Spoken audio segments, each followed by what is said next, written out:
The headlines. Governor General Reverend Kapu says GNUT is committed to the revitalization of the Solomon Islands economy.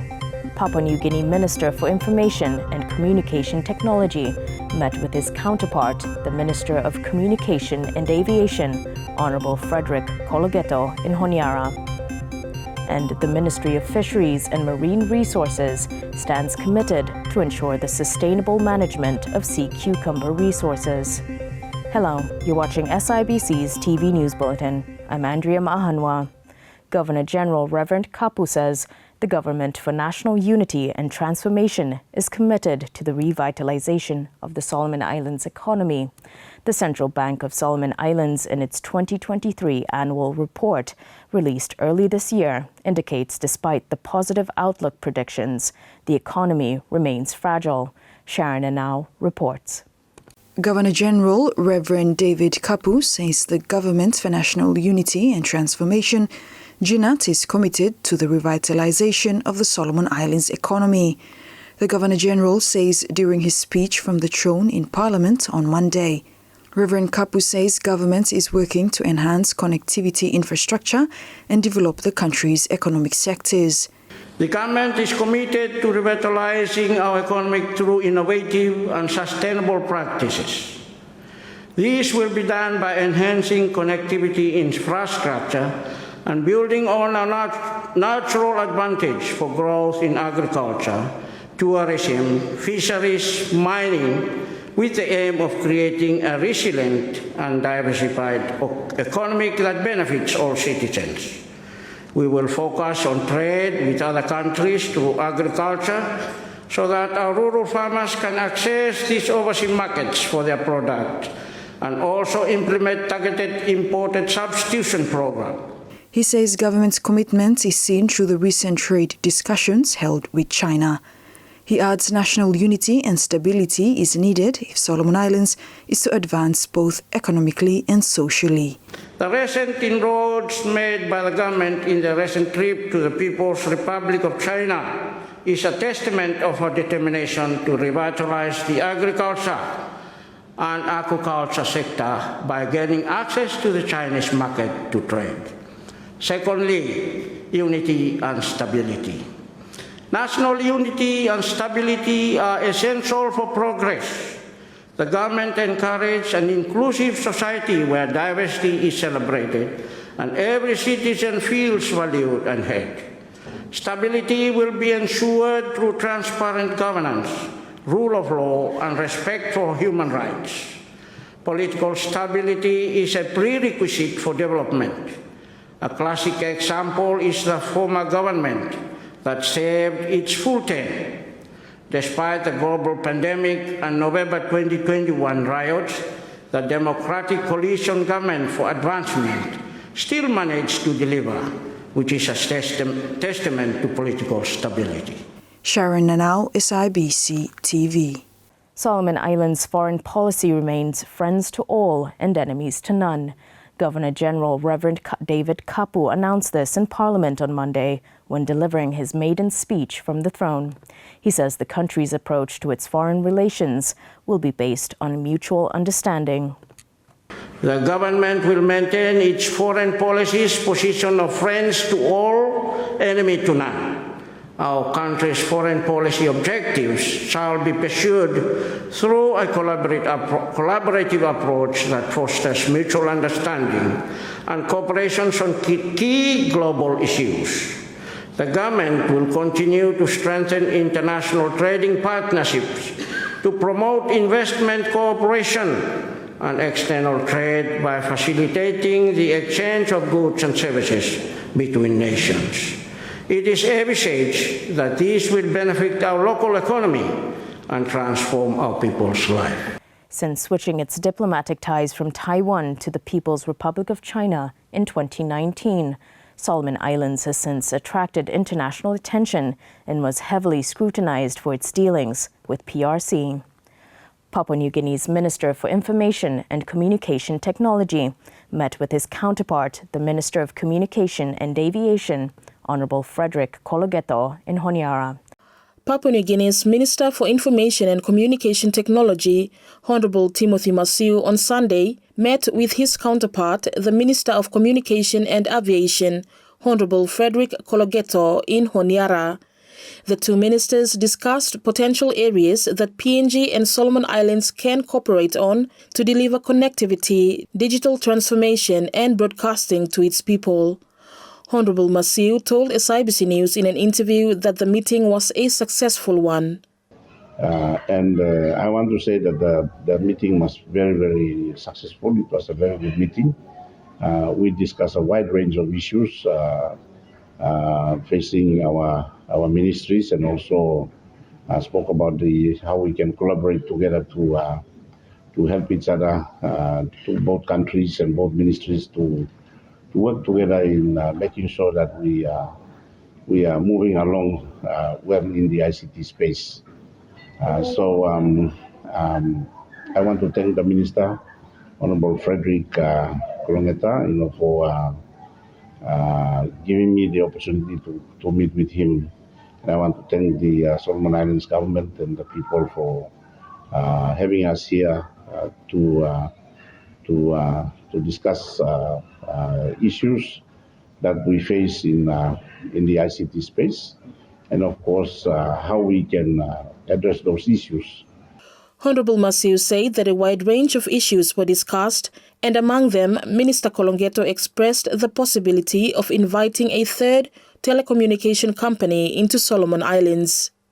Some of the main areas that the minister is looking at is in terms of upgrading in the ICT space. Connectivity is very important. Interoperability is also very important. Accessibility is also very important. And those areas, they are problematic areas, both in Papua New Guinea and in Solomon Islands. I want to think that in Solomon Islands it would be easy to roll out these infrastructures, but in PNG, because of our topography and geography, we have a mammoth task to reach the unreached, and so we have 3 telco operators right now in PNG, and that's one area that Minister Frederick also mentioned, that he would like to see another company, telco operator, to come into Solomon Islands. So we've discussed that.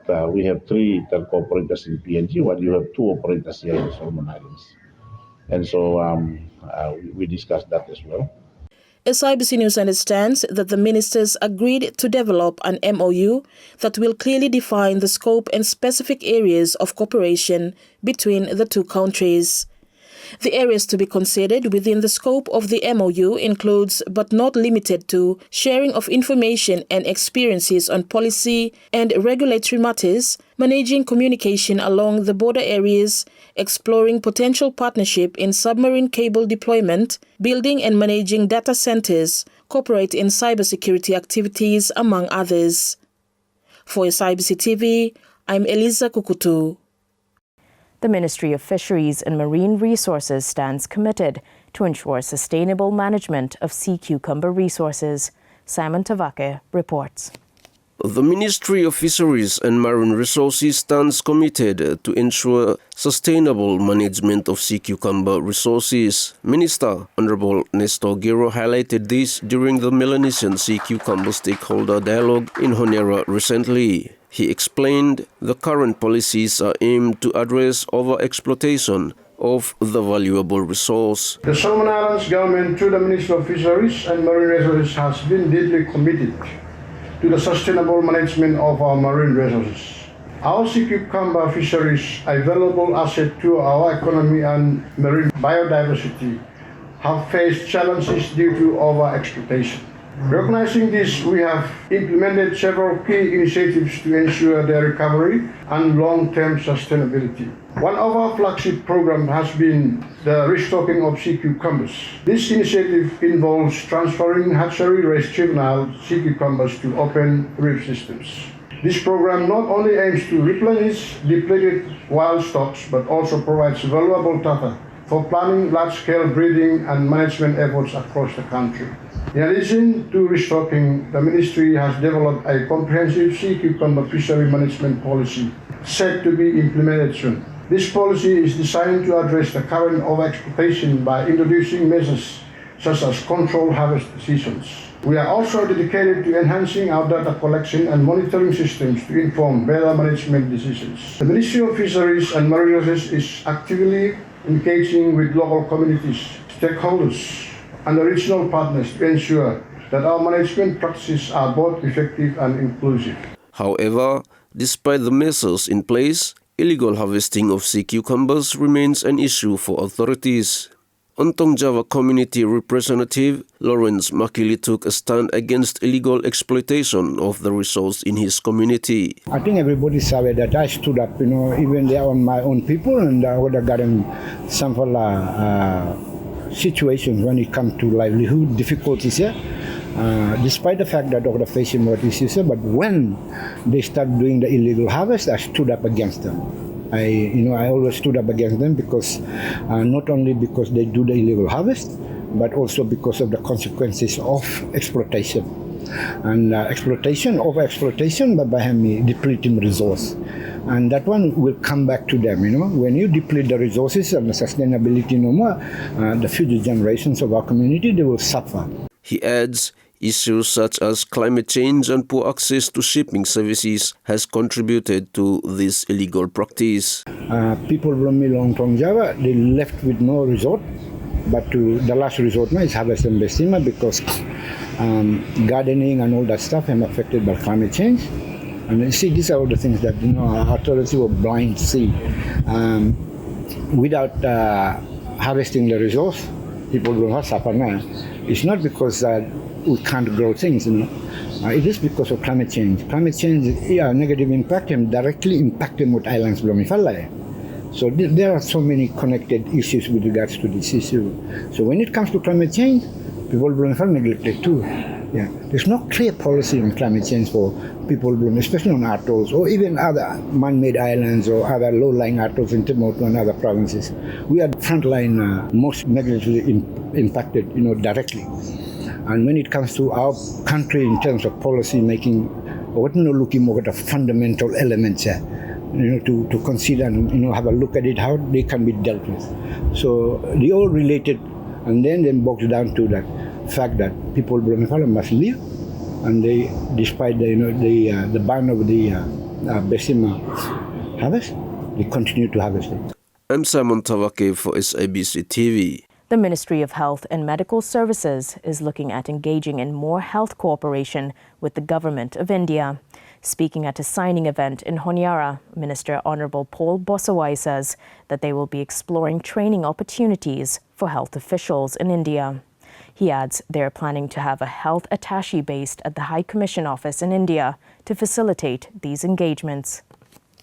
With the high prevalence of non-communicable diseases and the resulting high rates of amputations, we will continue to pursue your offer to bring to Chaipa food camp to Solomon Islands. We will also be exploring training opportunities for our health professionals in Indian hospitals and universities, as well as having a formal overseas patient referral systems. To help coordinate some of the health programs with your health institutions, we are planning to have a health attaché based in the new Solomon Islands High Commission office in India to be our liaison officer. Youth leaders gathered together in Honiara to mark the 2024 International Youth Day under the theme From Clicks to Progress, Youth Digital Pathways for Sustainable Development. Simon Tavake reports. Youth leaders gathered together in Honiara to mark the 2024 International Youth Day under the theme From Clicks to Progress, Youth Digital Pathways for Sustainable Development. The event falls annually on 12th August to recognize the valuable contributions of youths in society. Honiara City Council Assistant Youth Development Officer Edian Maneforu told SABC News that participants invited to the event are representatives from communities across Honiara City. We invited community youth reps coming in, and we host a motivational talk. Guest speaker I think Hemeke special was from Honiara Gizona, Western Province, and office have looking important for him come and give a talk enlightening more image young people Honiara Osem. So I'm not about the event today. So basically not only one group, but I'm covering 15 communities, so I'm with team, and I'm not invite him to come. Youths engaged in interactive activities and heard presentations from invited speakers such as community advocate and youth mentor Bruno Manele. Mr. Manele encouraged youths to use digital platforms to understand the broader issues and make positive contributions to the country. With the current system in Golem, our young people are victimized by the lack of access to financial support, and one time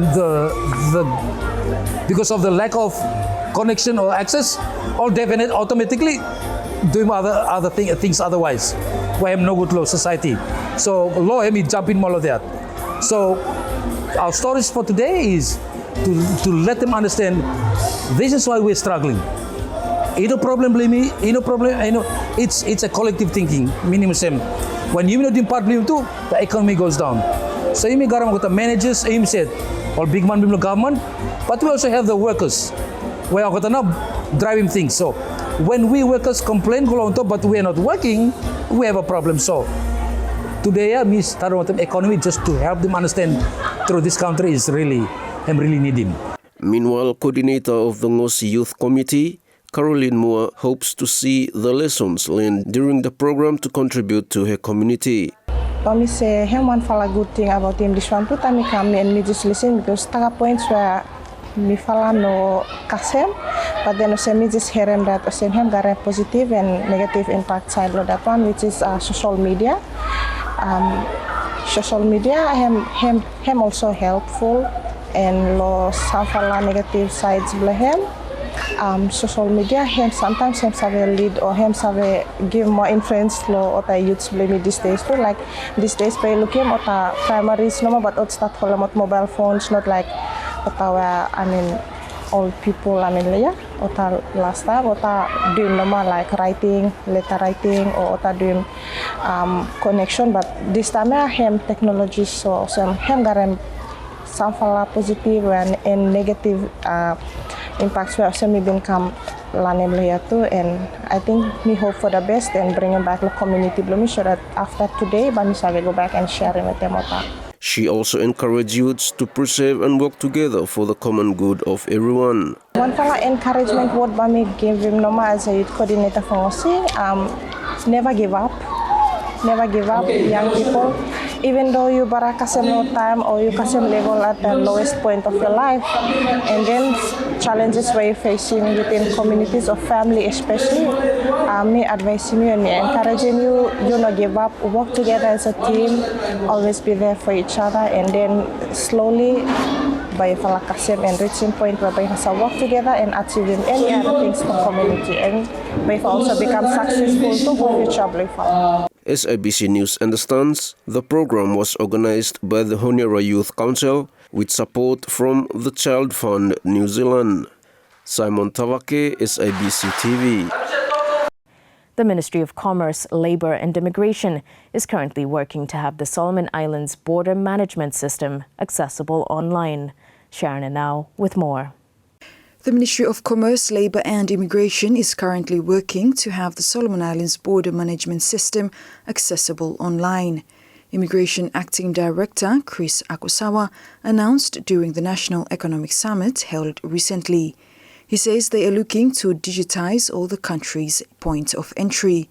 In efforts to increase the country's economic growth, the current border management system needs to be more investment-friendly. We are working on the border management system that soon, by next year, we should be going online to apply for a visa to enter Solomon Islands.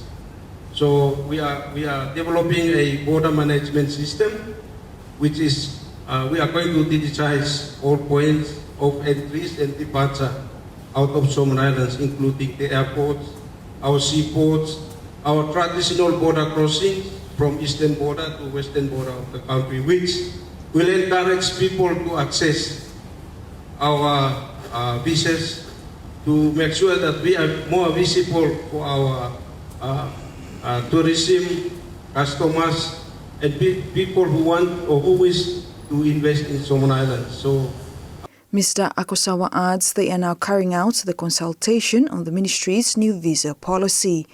He said this will allow the introduction of different visa categories.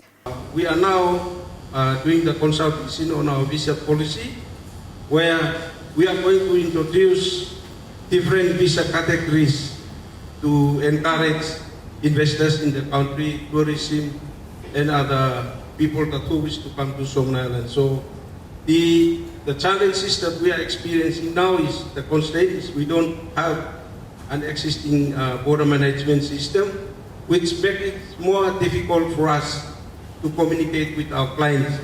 So every time at night times, I have to use my phone to make sure that to respond to emails and advise them on our visa system and visa to enter the country. And I process and approve up to 50 visas a night, not at daytime because of the time differences. So people from Europe and other parts of the country, when they are still awake, we are already sleeping. So I have to wake up at night to ensure that I process their visas. So that is one of the constraints that we need to address is visibility and connectivity. Sharon Nanal, Sibc TV. The Ministry of Foreign Affairs and External Trade is working on implementing its reintegration strategy for returning workers. Permanent Secretary Colin Beck told SIBC News the strategy needs the collaboration of all partner ministries for it to be successfully implemented. He says the current strategy also needs mechanisms that can record the number of workers returning to the country to ensure support is provided for them. Yeah, on the question of reintegration, we already have a strategy on this. And this is something that Mevalabai try to roll them out going forward now. I think it's just but it needs also a little bit some implementation. I'm not really rest with them one ministry. It basically rest with everyone. A range of ministries. What we want to see also is look at the arrival cards where come in or the visitors play come in. Yeah? We also want to see a line where also, for the returning workers for ticking. So how many come back so that you must have a track him. We have a strategy where try to not only track him but also try to follow up with them. See how now settle in. What else do they need to if there is any support where so we give him in terms of things we got to learn him. Maybe they can try to translate it in country. SIBC News understands the reintegration strategy is one of the main components of the revised labour mobility policy. Currently, only 22% of Solomon Islands forest is suitable for commercial logging. Sharon now with the details. Currently, only 22% of Solomon Islands forest is suitable for commercial logging. Ministry of Forestry and Research Permanent Secretary Richardson Raumai announced during the National Economic Summit held recently. He says 18% of the forest suitable for logging has already been logged. Mr. Raumai adds if the current rate of logging export continues, government's revenue from the logging sector will decline after the next 10 years. I think the total commercial native forest that is suitable for logging in Solomon Islands is around 22%. Yeah? So we have about 68.9% of forests. It's untouched forest, that is forests up on the mountains.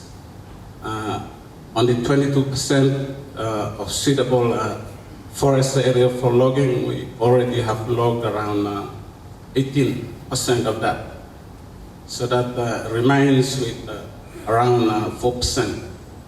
And as we are talking now, there are already failing licenses for the remaining 4%. So the sustainable rate, if I could be correct, is around 2,500 cubic meters per annum. That's for Solomon Islands forest. And as from records and reports, we have around an average of 1.7 million cubic meters of log exported for the past 3 or so years. So that means that with the remaining 4% of our loggable forest, it should take us maybe less than 10 years, yeah? Unless we reduce the annual quota to around maybe 500 cubic meters, 500,000 cubic meters per annum, then we could expect to get revenue from the forestry sector for the maybe 15 or so years to come. Sharon Nanau, Sibc TV. And now the latest in sports with Yan Kaukui. The first of the two international friendly matches between Solomon Islands and Under-19 and the Australian Under-17, known as the Subway Joys, is set for tomorrow 6 p.m. at the National Stadium. Speaking at a press conference today, National Under-19 head coach Batram Suri says it's a privilege and honor for him and the boys to play such international friendly with the young Australians. I think it's a great pleasure to play against the young Australian Under-17, and the last time we were playing against Australia was in 2004.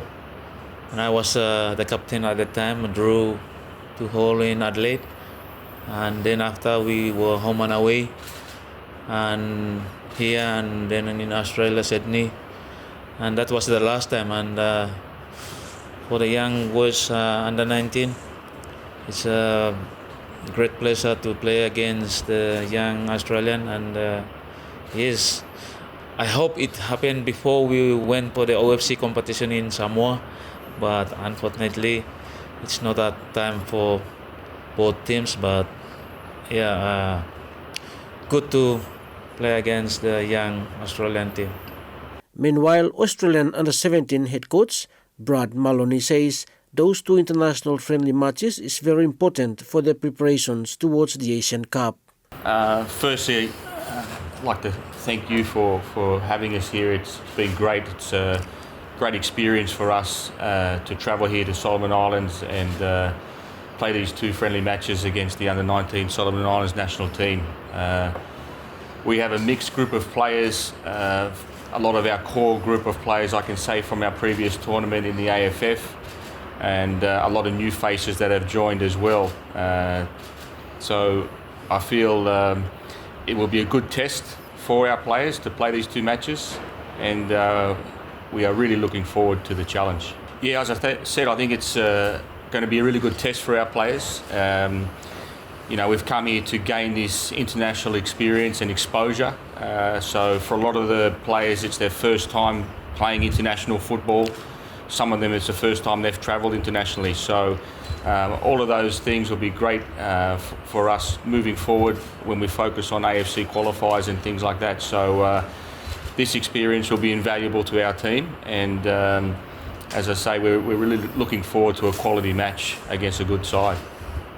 Solomon Islands Under-19 captain Billy Ifey says it's a privilege to wear the armband once more to lead the team. I was feeling excited. Being captain, it's not easy, but you have to do what is best for the team. Lead the team is not easy, but I have to do my best to help the team.